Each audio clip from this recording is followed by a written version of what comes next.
There's really a great lesson about relationships that we learn from the revelation of Yosef to his brothers. First, Yosef tells everyone who was in the room, all of his assistants and his servants, to get out, clear the room. He didn't want anyone there when he revealed himself to his brothers. And the rabbis say that this was a very big risk that Yosef took, because the brothers could have pounced on him and killed him without even having revealed himself, without even knowing that he was Yosef. So he took a big risk. But the lesson is that the reason why Yosef took the risk, Rashi explains to us that he didn't want his brothers to be embarrassed any more than they already were. Meaning, they were already going to be embarrassed as soon as he said the words, Ani Yosef, I am Yosef. Naturally, because the last thing they expected was for him to still be alive, or for him to be in the position that he was in.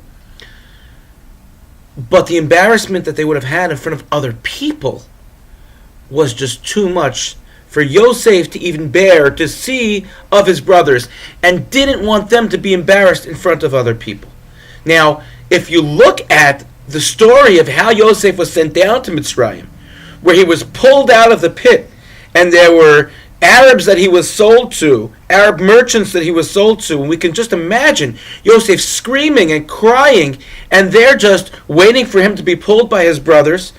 And all of these people are watching as Yosef is not only embarrassed, but crying and really putting up a whole big fit. And yet Yosef is in the moment where he could repay his brothers for exactly what they did to him, but he decides not to.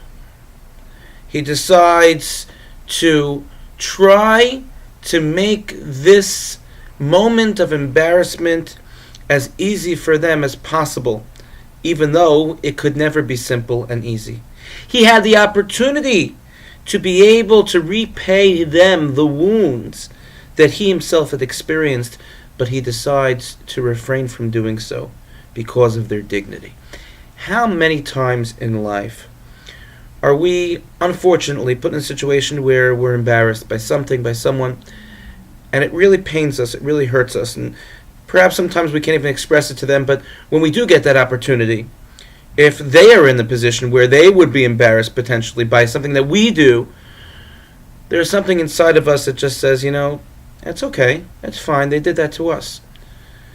And so we allow it to happen, we allow them to be embarrassed because it was done to us, because we were treated that way by them. Yosef teaches us a lesson to learn from the experiences of life. Not only the experiences of what happened to us, but the experiences of what transpired vis-a-vis other people. All because someone did not have a sense of an ethical or a moral correct agenda does not mean that we should stoop to the level and not have the sense of dignity that they did not express. Yosef grows throughout his life, and that's why he's called Yosef HaTzadik. This is just another example of that.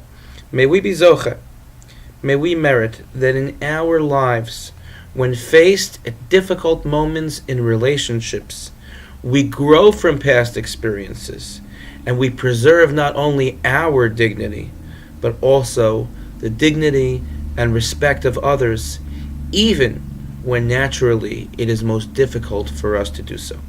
Thank you for listening, and have a good Shabbos.